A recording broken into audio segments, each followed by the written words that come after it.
Hello student, आप सब लोगों का हमारे यूट्यूब चैनल पर स्वागत है। आज मैं आपको एक ऐसे शख्स से मिलाने जा रहा हूं जिसने उत्तराखंड पुलिस कांस्टेबल परीक्षा 2025 में टॉप किया है और पहली रैंक हासिल की है। तो ये आपके जो शख्स हैं, इनको मिलाने का मेरा उद्देश्य खासकर उन स्टूडेंटों के लिए है जो इस बार की परीक्षा पास नहीं कर पाए हैं, क्योंकि जो पास कर पाए हैं उन्हें तो सभी लोग बधाइयाँ दे रहे होंगे, लेकिन जो पास नहीं कर पाए हैं, जो फेलियर हैं, उन लोगों को बहुत ज़्यादा निराशा हो रही होगी और अपने भविष्य के सामने अंधकार दिखाई दे रहा होगा और शायद उनके दर्द को बांटने वाला उनके साथ कोई होगा भी नहीं। इस शख्स को मिलाने का मेरा उद्देश्य यही है, क्योंकि आप लोग थोड़ा समझिए इस चीज को कि पिछली वाली जो उत्तराखंड पुलिस की परीक्षा हुई थी उसमें इस शख्स का भी नाम नहीं आया था। इसने मेहनत करी थी, फिजिकल भी अच्छा था, रिटर्न भी अच्छा था, उसके बावजूद भी इसका उस परीक्षा में नहीं हो पाया फाइनल रिजल्ट में। तो दर्द तो इसे भी हुआ होगा, लेकिन सबसे मूल बात यह है कि उसने मेहनत करी और परिणाम आपके सामने है। तो आप अतुल के जुबानी खुद ही सुन लीजिए कि उसने क्या करा। तो एक बार आप खुद ही इन लोगों को बता दीजिए कि किस तरीके से आपने मेहनत करी और अपने भविष्य को बनाने के लिए कभी भी हार नहीं माननी चाहिए। ये संदेश आप इन लोगों तक पहुंचा दीजिए, जो भी स्टूडेंट तैयारी कर रहे हैं उनके, और जो उनके साथ खड़े होते हैं माँ बाप, पेरेंट्स, वो भी थोड़ा समझ पाए कि विश्वास जता करके मेहनत करने वाले बच्चों पर वो आगे अच्छे परिणाम दे सकते हैं। नमस्कार। थोड़ा जोर से। मैं अतुल सिंह मेहरा लोहाघाट क्षेत्र के ग्राम बलाई का निवासी हूँ। मेरे पिताजी प्राइवेट जॉब करते हैं दिल्ली में। माता एक गृहिणी मतलब हाउसवाइफ, पशुपालक और किसान है, मतलब ऑलराउंडर है, जैसे गांव में मम्मियाँ होती हैं वैसे। मेरे दादा पिछली बार पुलिस कांस्टेबल में भर्ती हुए हैं, दीदी तैयारी करती है। और पिछली बार की पुलिस कांस्टेबल भर्ती में प्रारंभिक में मैं सेलेक्ट हुआ था, लेकिन जब फाइनल रिजल्ट आया तो मैं 0.1 से बाहर हो गया।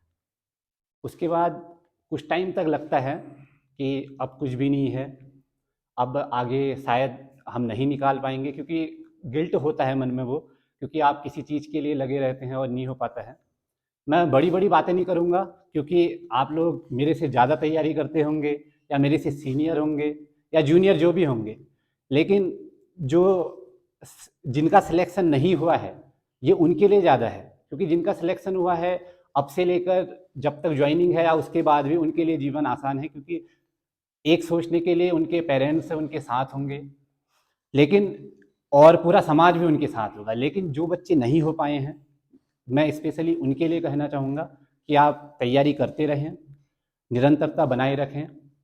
मैं भी 28 मार्च 2025 को लाइब्रेरी में आया था यहीं सर के यहाँ, तब से निरंतरता रखी है, क्योंकि मेरे साथ वाले भी होंगे, उनको भी पता है एक दिन भी हर्जा नहीं किया होगा आज तक। और डे टू डे जो अपना टारगेट है वो पूरा करना है। कोई भी बच्चा है, चाहे वो गर्ल्स हो बॉयज़ हो, सबके लिए, जिसकी एज कम भी है चाहे एज ज़्यादा भी हो, क्योंकि मेहनत तो करनी है। हमारे दालोग हैं, वो किसी ने इस बार 28 साल में निकाला है, किसी ने 30 साल में निकाला है, लेकिन इस बार सिलेक्शन कर लिया है सबने। अब हमारे क्षेत्र में ऐसा माहौल बन गया है पिछले 3-4 सालों में, सर को भी पता है, सर के यहाँ आते हैं बच्चे, हमारे दालोग सीनियर लोग, वो इन्हीं से पढ़े हैं, तो वो लोग बताते हैं कि सर ने कैसा माहौल बनाया है। वही हमारे यहाँ अब चल गया है माहौल, क्योंकि ग्रुप सी एग्ज़ाम के लिए तो सभी लोग तैयारी करते हैं, उसमें हमने भी तैयारी शुरू की। और पहली बार पहला ही पेपर दिया था पुलिस कांस्टेबल, उसमें मेरा फाइनल में नहीं हो पाया। उसके बाद लेकिन घर वालों ने पूरा सपोर्ट दिया।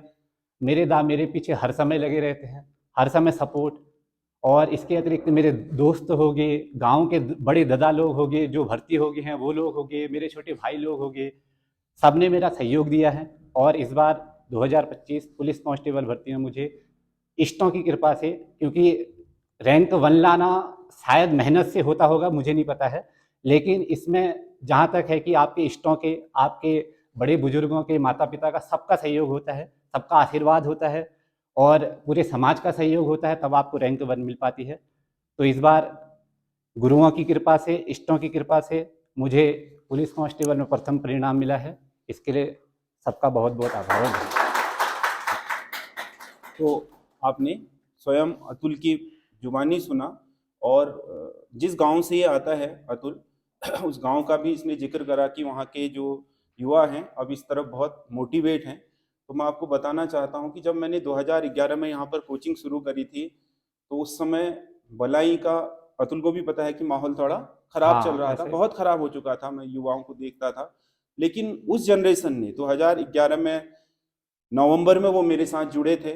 पुलिस कांस्टेबल के लिए मैंने शुरू में तैयारी कराई थी, आज तो हर इस एग्जाम की तैयारी कराते हैं उत्तराखंड में हम। तो उस समय मैंने केवल पुलिस कांस्टेबल के लिए तैयारी कराई थी, और उस पुलिस कांस्टेबल में भलाई के कुछ बच्चों का हो गया था, कुछ का नहीं हो पाया, और जो नहीं हो पाया उनमें से दो तीन जो लड़के थे वो अब अच्छी जगहों पर हैं, अगली भर्ती में बल्कि दरोगा बन गए वो। दरोगा बन गए। और उन लोगों के कारण भलाई में जो माहौल खड़ा हुआ, आज भी मैं कहता हूं कि भलाई का जितना मतलब लोहाघाट के सराउंडिंग में सबसे ज्यादा जो मेहनती बच्चे हैं, जो मतलब डेडिकेट होकर के, पूरा समर्पित होकर के अपना पढ़ाई को दे रहे हैं। क्योंकि मैं देखता था, क्योंकि आजकल तो अब मैं थोड़ा संडे वगैरह का ऑफ करने लग गया हूं। जब मैं पहले पढ़ाता था 2012 से 2011 से 17 तक, मेरा क्लास संडे को भी ऑफ नहीं रहता था, 15 अगस्त 26 जनवरी को भी ऑफ नहीं रहता था।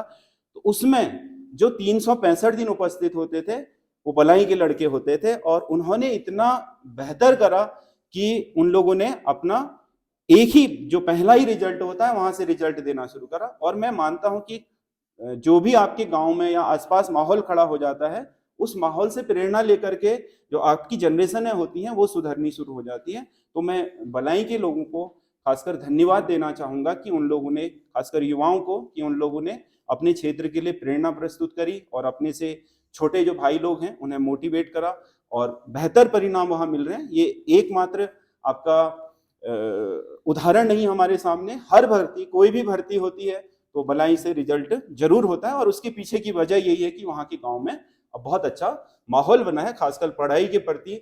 नहीं तो मैंने एक समय ये भी देखा था कि बलाई में नशे के प्रति ज्यादा चीजें हो गई थी, और उन युवाओं ने जो 2011-12 से जो उन्होंने पूरा का पूरा परिदृश्य चेंज करा है, पूरा का पूरा परिदृश्य बदला है, उनमें इन सभी का योगदान है।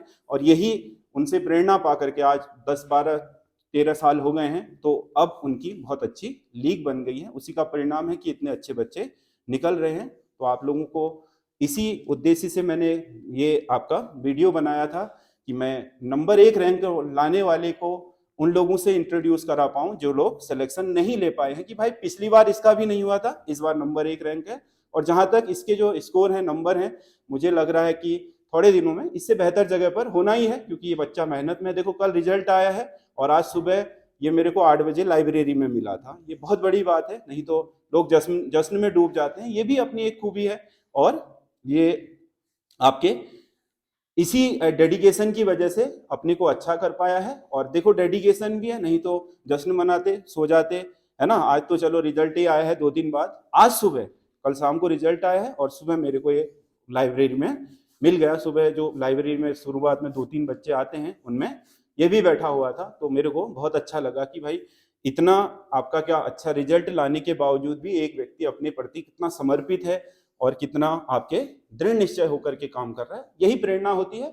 और सफलता अपने स्तर में सबकी होती है। कोई पुलिस कांस्टेबल बन रहा है, कोई आईएएस बन रहा है, तो वो सबकी अपनी अपनी सफलता के मानक होते हैं, अपनी परिस्थितियां होती हैं, अपना स्कूली बैकग्राउंड होता है, अपनी पारिवारिक कंडीशनें होती हैं। सबके सफलता के मानक अलग अलग होते हैं, लेकिन हर किसी के लिए मेहनत करके सफलता मिलना उतना ही सुखदायी होता है जितना एक बड़े स्तर पर कोई आईएएस बन रहा है तो उसके परिवार के लिए आईएएस बनने उतना ही सुखद है। जो आपका साधारण परिवार है उसके लिए कांस्टेबल बनना मुझे लगता है कि उससे ज्यादा सुखद है, क्योंकि उनकी पीढ़ियां वहीं से सुधरती हैं। इसीलिए बहुत बहुत बधाई है अतुल को। और मैं अभी हेमंत देव आ गया है, इससे मैं मिला रहा हूँ। आ जाओ एक बार, तुम भी आ जाओ। बलाई से चारों का हुआ है, चारों का? हाँ, बहुत बहुत आ जाओ। ये हेमंत देव है, ये मेरा भतीजा ही है, हमारे परिवार से ही है। और इसका तो पहली बार में ही हो गया, ये तो शुरू से ही मेहनत कर रहा है। ये भी मैंने देखा है कि बहुत ज़्यादा सामाजिक टचों में नहीं रहता है, बल्कि अपनी मेहनत पर ही इसने फोकस करा और पहली भर्ती में ही इसको परिणाम मिल गया है। और बहुत सारे लोग, मैं ऐसा है कि इसमें भर्ती में हमारे बहुत सारे स्टूडेंटों को सफलता मिली है। प्रत्येक से तो मैं आपको परिचय नहीं करा पा रहा हूँ। अतुल से परिचय कराने का एक बहुत महत्वपूर्ण वो मेरा ये था कि पिछली परीक्षा में ना होना और उसके बाद अपने आप को समर्पित करके अगली भर्ती में नंबर 1 ला करके दिखाना। होता है ना जो, क्योंकि आप लोगों को जब जिस दिन निराशा होती है तो उस दिन आप सोचते हो कि अब मैं ऐसे करूंगा, है ना, और कुछ दिनों बाद वो उबाल ठंडा हो जाता है। इसने ठंडा नहीं होने दिया। पिछली बार नहीं हुआ तो लाके दिखाऊंगा कहा, तो लाके दिखाया भी और पहले नंबर पर भी दिखाया। तो ये बहुत बड़ी बात है, इसीलिए मैंने इंट्रोड्यूस कराया। बाकी सभी उन लोगों को आपके इस सफलता के लिए बधाई है जिन लोगों ने इस एग्जाम में सफलता प्राप्त करी है, और उन लोगों के लिए जो सफल नहीं हो पाए हैं, आगे की तैयारी कर रहे हैं, उन लोगों के लिए संदेश भी है कि आप लोग निराश न हों और आप निरंतर प्रयास करते रहें। आप लोगों को एक न एक दिन सफलता जरूर मिलेगी। और देख लीजिए कि ये स्टूडेंट आपके सफल होने के बावजूद भी आज क्लास में हैं, लाइब्रेरी में बैठे हुए हैं, तो इनका ये डेडिकेशन ही है, समझ सकते हो। मुझे लग रहा है कि बहुत सारे जो स्टूडेंट हैं वो सफल होने के बाद पार्टी करने चले गए होंगे, है ना, वो 30 ही मना रहे होंगे, 31 तो कल है, बट ये क्या आज भी कक्षा में है, तो ये इनका डेडिकेशन दिखाता है। इसीलिए मैं सभी लोगों को कहूंगा कि समर्पित होकर के मेहनत करें। तो इस वीडियो को लाने का हमारा यही आपका उद्देश्य था। आप लोग आप लोगों का इस वीडियो को देखने और इस पर कमेंट जो भी आप करेंगे उसके लिए बहुत बहुत धन्यवाद।